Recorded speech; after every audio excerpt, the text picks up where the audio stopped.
വൈദ്യുതി മേഖലയിൽ മണിയാറിന്റെ പ്രസക്തി എന്ന വിഷയത്തിൽ Kerala electricity officers confederation seminar സംഘടിപ്പിച്ചു. കോട്ടയം പ്രസ് ക്ലബ്ബിൽ നടന്ന സെമിനാർ തിരുവഞ്ചൂർ രാധാകൃഷ്ണൻ MLA ഉദ്ഘാടനം ചെയ്തു. മണിയാർ പദ്ധതിയിൽ സർക്കാർ പുനർവിചിന്തനം നടത്തണമെന്ന് തിരുവഞ്ചൂർ രാധാകൃഷ്ണൻ ആവശ്യപ്പെട്ടു. 2025 മുതൽ സാധാരണക്കാരന് മതിയായ നിരക്കിൽ ലഭിക്കേണ്ട 36 മില്യൺ യൂണിറ്റ് വൈദ്യുതിയാണ് സർക്കാരിന്റെ പുതിയ നീക്കത്തിലൂടെ നഷ്ടമാകുന്നതെന്നാണ് ഇവർ പറയുന്നത്. കാർബോറാണ്ടം കമ്പനിക്ക് 25 വർഷത്തേക്ക് സൗജന്യ നിരക്കിൽ വൈദ്യുതി കൊണ്ടുപോകാനാകും.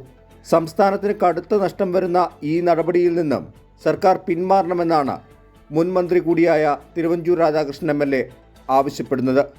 ഇവിടെ നമ്മൾ കേരളത്തിന്റെ ഉപയോഗത്തിന് വേണ്ടി മേടിക്കുന്ന താപനിലയത്തിലെ വൈദ്യുതി പീക്ക് അവർ പർച്ചേസിന് നമ്മൾ ശ്രമിക്കുമ്പോൾ അവിടെ 12 രൂപയ്ക്ക് മുകളിലേക്ക് വരികയാണ്.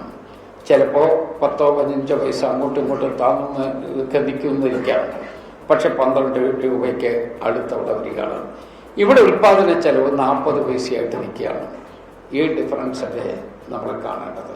കേരള ഇലക്ട്രിസിറ്റി ഓഫീസേഴ്സ് കോൺഫെഡറേഷൻ സംഘടിപ്പിച്ച വൈദ്യുതി മേഖലയിൽ മണിയാറിന്റെ പ്രസക്തി എന്ന വിഷയത്തിൽ നടത്തിയ സെമിനാർ തിരുവഞ്ചൂർ രാധാകൃഷ്ണൻ ഉദ്ഘാടനം ചെയ്തു. Kottayam MP Francis George, DCC president Nattakom Suresh എന്നിവർ സെമിനാറിൽ പങ്കെടുത്തു. സംസ്ഥാന പ്രസിഡന്റ് MV മനോജ് അധ്യക്ഷനായിരുന്നു. സംസ്ഥാന ജനറൽ സെക്രട്ടറി PS പ്രശാന്താണ് വിഷയം അവതരിപ്പിച്ചത്. കോൺഫെഡറേഷന്റെ ഭാഗമായ നിരവധി പേർ സെമിനാറിൽ പങ്കെടുത്തു. 24 കോട്ടയം.